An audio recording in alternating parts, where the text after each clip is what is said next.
사도신경으로 신앙 고백하시겠습니다. 전능하사 천지를 만드신 하나님 아버지를 내가 믿사오며 그 외아들 예수 그리스도를 믿사오니 이는 성령으로 잉태하사 동정녀 마리아에게 나시고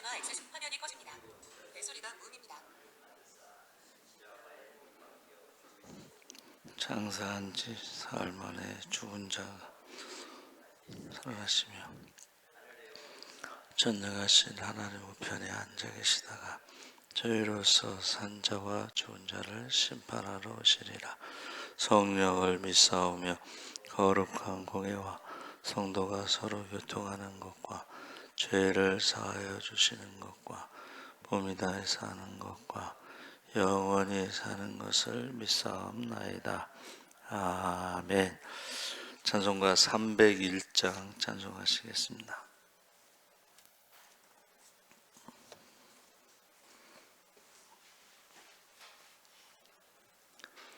찬송가 301장 찬송하시겠습니다.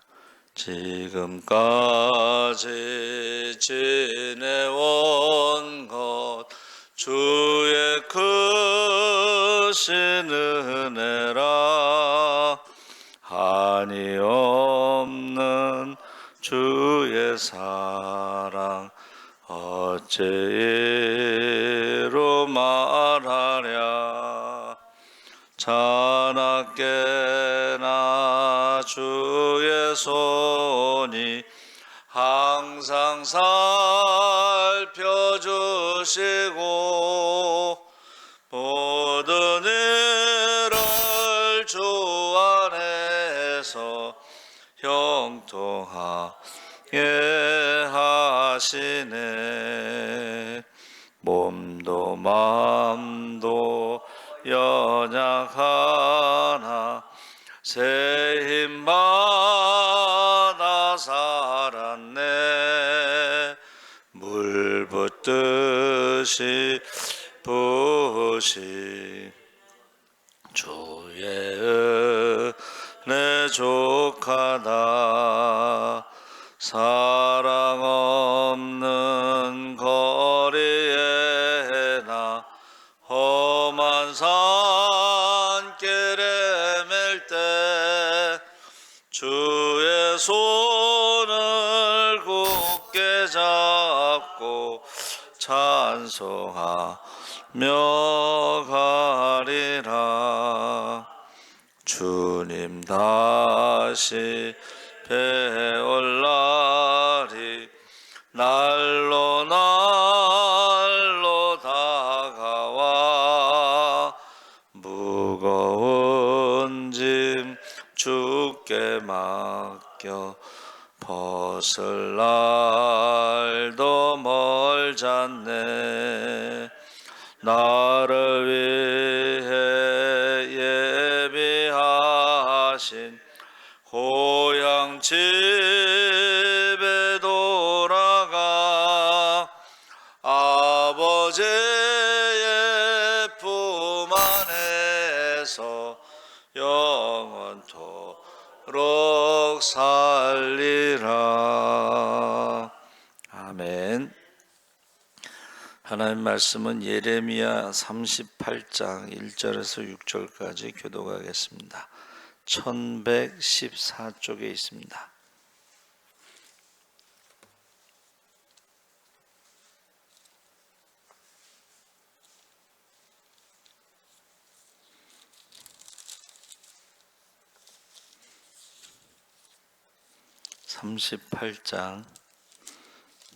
제가 가진 성경은 1113쪽에 있습니다. 1절에서 6절까지 교독하겠습니다. mat단의 아들 스바냐와 바술의 아들 그다랴와 셀레미야의 아들 유갈과 말기야의 아들 바술이 예레미야가 모든 백성에게 이르는 말을 들은즉 이르기를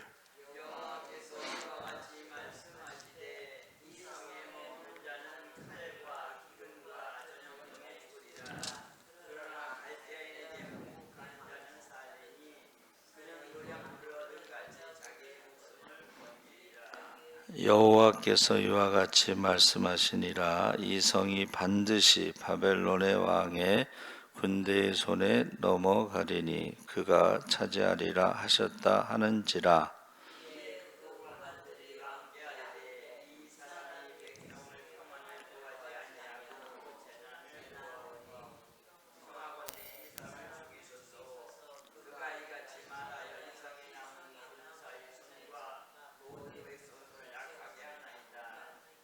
시드기야 왕이 이르되 보라 그가 너희 손 안에 있느니라. 왕은 조금도 너희를 거스를 수 없느니라 하는지라. 그들이 예레미야를 끌어다가 감옥들에 있는 왕의 아들 말기야의 구덩이에 던져 넣을 때에 예레미야를 줄로 달아내렸는데 그 구덩이에는 물이 없고 진창뿐이므로 예레미야가 진창 속에 빠졌더라. 아멘. 할렐루야. 예, 좋은 아침입니다. 잘 오셨습니다. 오늘 말씀의 제목을 바수훌이라고 했습니다. 바수훌. 예레미야가 계속해서 유다의 멸망에 대한 메시지를 담대하게 전합니다. 이렇게 계속해서 반복되는 메시지 앞에 예루살렘의 사람들은 상이한 반응을 보이는데 그 반응에 따라서 그들의 결국이 결정될 것이라는 것은 불보듯 뻔한 일이었습니다. 그러니까 예레미야가 지금 계속해서 똑같은 메시지를 70년 동안, 아니 50년인가? 50년 동안 그 유다의 마지막 왕 4명에게 계속 똑같은 말씀을 전하는 것이 항복하면 살리라. 우리가 생각할 때는 항복하면 산다는 것이 이게 하나님의 말씀인데 이걸 받아들이기가 힘들다는 거예요. 항복하면 살리라, 이게 하나님 말씀입니다. 계속해서 유다의 마지막 왕까지 이제 계속 똑같은 말씀을 전하는 거야. 그러니까 유다의 마지막 왕이 이제 시드기야 왕인데 지금 고관들이 우리가 읽은 말씀에 어떻게 해요? 이 사람이 나라에 대해서 유다의 멸망을 지금 계속 예언하니까 이 사람을 죽여야 됩니다. 그랬더니 시드기야 왕이 나는 너희들을 거스를 수 없으니까는 마음대로 해라. 그래서 이제 구덩이에 빠뜨리는 거예요. 그렇죠? 그래서 시대 뜰에 있는 예레미야에게 이제 하나님 말씀을 계속 임했는데 거기 고관들 이름이 나오죠. 스바랴, 그다랴, 유갈, 바수리. 그래서 뭐라고 말해요? 이 성에 머무는 자는 칼과 기근과 전염병에 죽으리라. 이게 머문다는 건 뭐예요? 항복하지 않고 끝까지 버틴다는 거예요. 그러면 칼과 기근과 전염병이라고 되어 있는데 이게 순서가 바뀌었습니다. 처음에는 어떻게 해요? 포위하고 있다가 이제 기근으로 죽습니다. 근데 성 안에 있는 사람들이 너무 많이 죽으니까 매장할 데가 없어요. 그래서 전염병으로 죽고 칼로 죽는 건 맨 마지막에 이제 죽는 거죠. 그래서 그런데 항복하면 어떻게 한다는 거예요? 항복하는 자는 살리니 노략물을 얻음같이 자기의 목숨을 건지리라. 이 노략물이라는 것은 전쟁에 이긴 자들이 가져가는 거예요. 이거는 노략물이라는 말은 기쁘다는 거예요. 우리가 전쟁에 이겨서 그 보물이라든가 뭐 이런 걸 다 가져갈 때의 기쁨, 전쟁에서 이기는 기쁨보다 그 노략물을 가져가는 기쁨이 더 큰 거예요. 그러니까는 너희가 항복하면 어떻게 한다는 거예요? 바벨론의 포로로 잡혀갔을 때에 그 바벨론 포로로 잡혀갔을 때 1차 포로로 잡혀갔을 때 다니엘과 세 친구가 있죠. 그렇죠?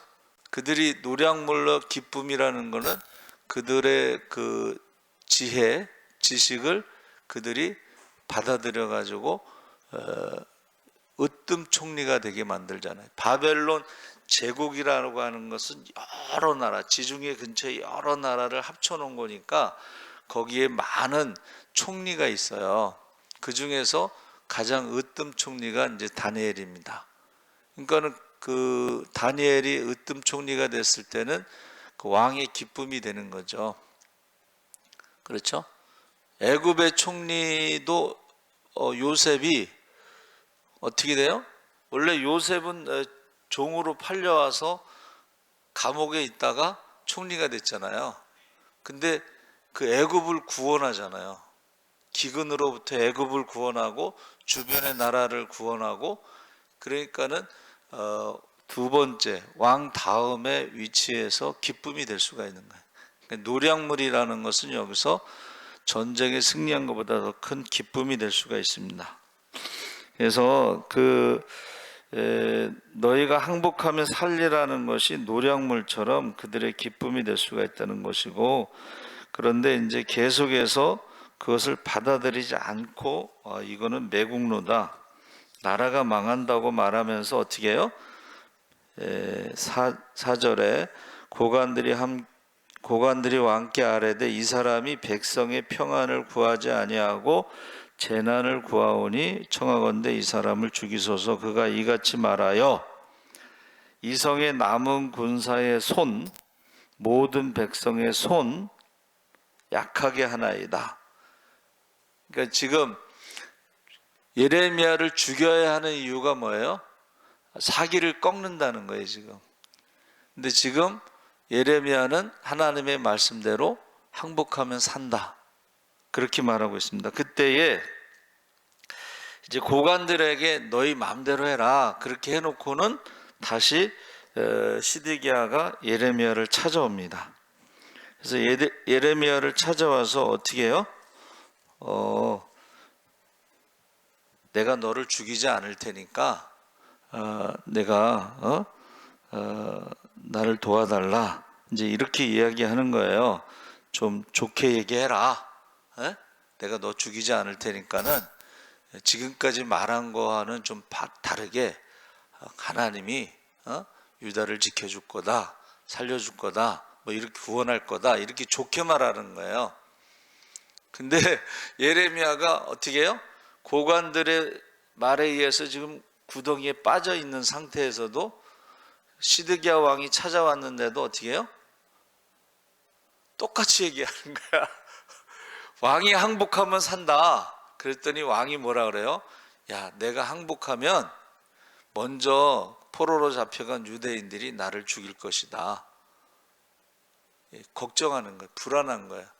예레미야 말을 믿지 못하는 거야. 하나님 말씀을 믿지 못하는 거예요. 그러면서 뭐라 그러냐면은 이렇게 얘기해요.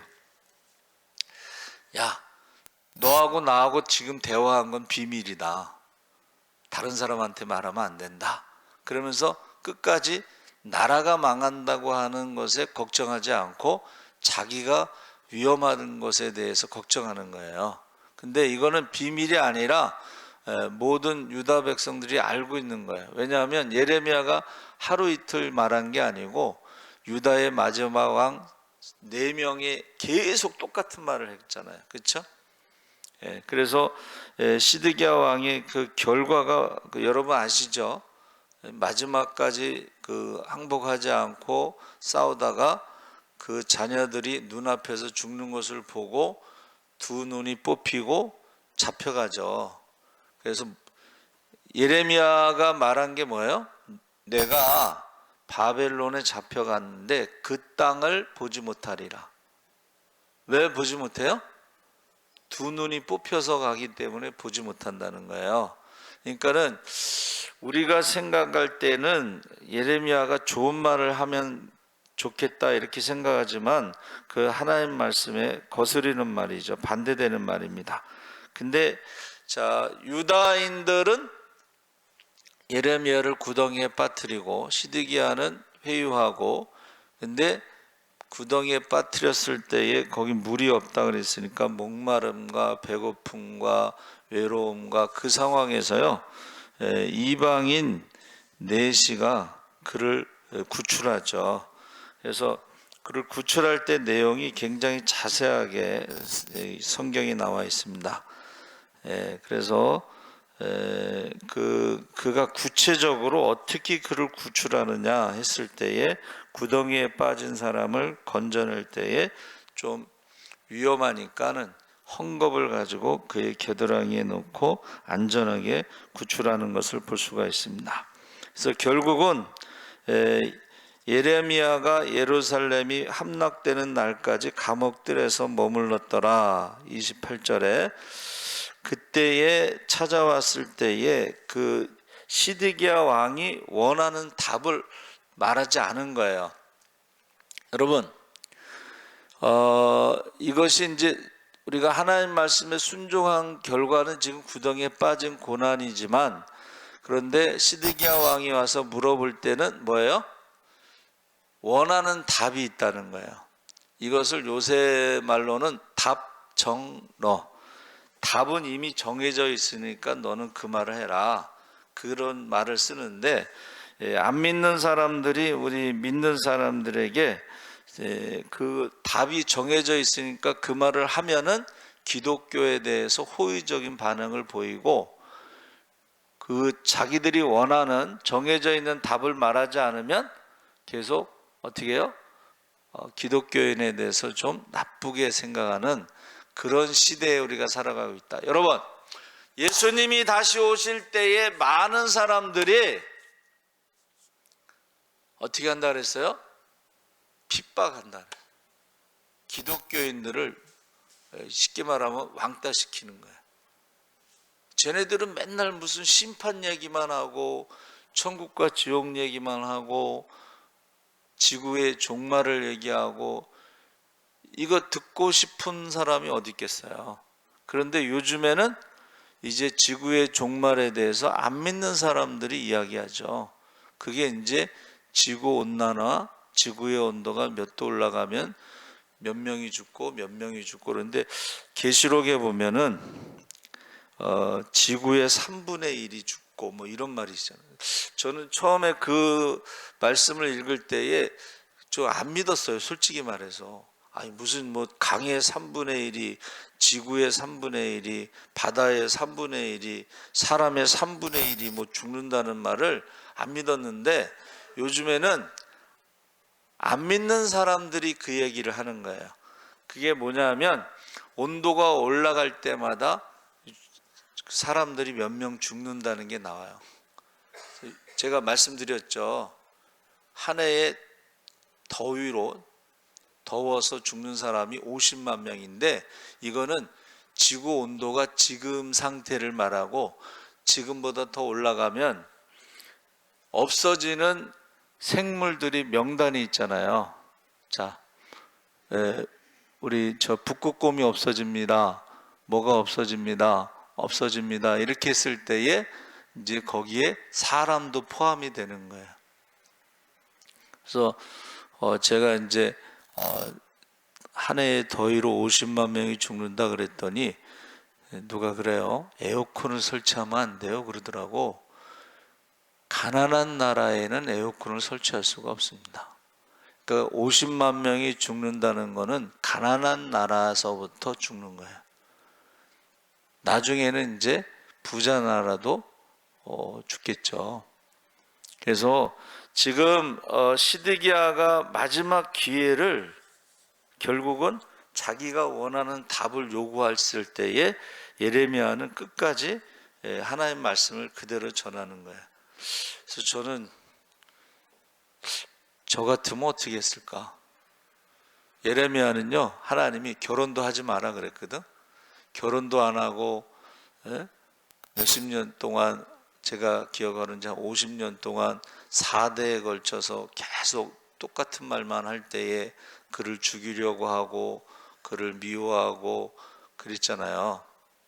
근데 어떻게 이렇게 똑같은, 죽을 때까지 그 말을 할까? 제가 만약 그 말을 계속 하게 되면은 가족들도 싫어할 것 같아, 그렇죠? 이제 그만 좀 하세요. 예? 그만 좀 하세요. 그래서 지금 세상이 기독교인들에 대해서 원하는 답이 있는데, 그것을 어떻게 해요? 원하는 답을 말하는 기독교인들도 있고, 그것을 끝까지 싫어하는 말을 하는 사람도 있고. 그래서 원하는 답이 뭐예요? 그게 이제 종교 연합 운동에서 에큐메니컬 운동, 뭐 WCC 운동, 뭐 이런 연합이라는 말로 해서 어떻게 해요? 모든 종교는 평화가 목적이고, 산을 올라가는 길은 여러 개가 있지만 결국 정상에서 만납니다. 평화라고 하는 정상에서 만난다는 거예요. 그런데 기독교 보수적인 데서는 아버지는 한 명이라는 거예요. 모든 우상의 아버지가 될 수 없다. 예? 아버지는 한 명이다. 기독교는, 원래 보수적인 기독교는 아버지가 한 명이라는 것이고, 지금 에큐메니컬 운동이라고 해서 야, 좋은 게 좋은 거지 하면서 다른 종교에도 구원이 있다, 뭐 천주교에도 구원이 있다, 뭐 불교에도 구원이 있다, 이슬람에도 구원이 있다, 뭐 이러면서 좋은 게 좋은 거고, 종교의 목적은 평화다, 전쟁이 없는 것이다, 안 싸우는 거다. 안 싸우는 게 좋죠. 그런데 구원에 대해서는 그렇게 말하면 안 된다는 거예요, 성경에서. 저와 여러분이 지금 예레미야와 같은 그런 시대에 살아가고 있다. 그래서 왜 바술이라고 하는 제목을 정했냐면, 바술이라는 말이요, 이 자유라는 뜻입니다. 평화. 그래서 평화를 말하는 게 다 좋아해, 사람들이. 그렇죠? 심판을 말하는 것보다 평화. 그런데 예레미야는 마골 미사빔이라고 해서 사방의 두려움이라는 말을 썼어요. 사실 지금 예수님이 다시 오실 때에 재림의 징조가 있을 때 난리의 소문이, 전쟁의 소문이 끊이지 않고 처처의 기근과 지진과 전염병으로 죽고, 사랑이 식고 불법을 성하고 무정하고 감사하지 않고 부모를 거역한다는 것은, 이게 아무리 입으로 평화를 외쳐도 평화로울 수가 없습니다. 그렇죠? 사람들은 계속 다 잘 될 거야, 긍정적으로 생각해야 돼, 뭐 이렇게 말하지만 그렇게 그런 상황이 아니라는 거야. 정직하지 않은 거야. 그게 나라가 다 잘 될 겁니다, 우리나라가 다 잘 될 겁니다. 근데 나라의 빚이 계속 올라가고 이자가 하루에 26조씩 이자를 내고 있는데 어떻게 나라가 잘 되겠어요? 근데 이거를 사람들이 듣기 좋은 말을 한다는 거예요. 모든 국민에게 뭐 한 달에 25만 원씩 줘야 된다. 정신이 똑바로 박힌 사람은 그것이 얼마나 위험한 말인 걸 알잖아요. 안철수가 그거는 왜 모든 국민에게 25만 원씩 주냐, 그 말을 했는데 안철수 말은 어디 나오지도 않아. 그래서 지금 예레미야가요, 끝까지 하나님의 말씀을 전하는 것이고, 항복하면 살리라, 아까 말했죠? 노량물처럼 그들의 기쁨이 될 수가 있어요. 그런데 끝까지 싸우다가 결국 어떻게 해요? 아들들이 자기가 보는 앞에서 죽고 두 눈이 뽑혀서 바벨론으로 잡혀가서 그 땅을 보지 못하고 거기서 죽죠. 그래서 우리가, 여러분, 세상 사람들이 원하는 답이 있더라도 우리는 어떻게 해요? 예수님이 재림하십니다. 천국과 지옥이 있습니다. 우리가 성령 충만하지 않으면 우리가 구원받지 못합니다. 물과 성령으로 거듭나지 아니하면 천국에 들어갈 수 없습니다. 믿든지 안 믿든지, 듣든지 안 듣든지 우리는 예수님이 하신 말씀을 그대로 전해야 돼요. 선포해야 돼요.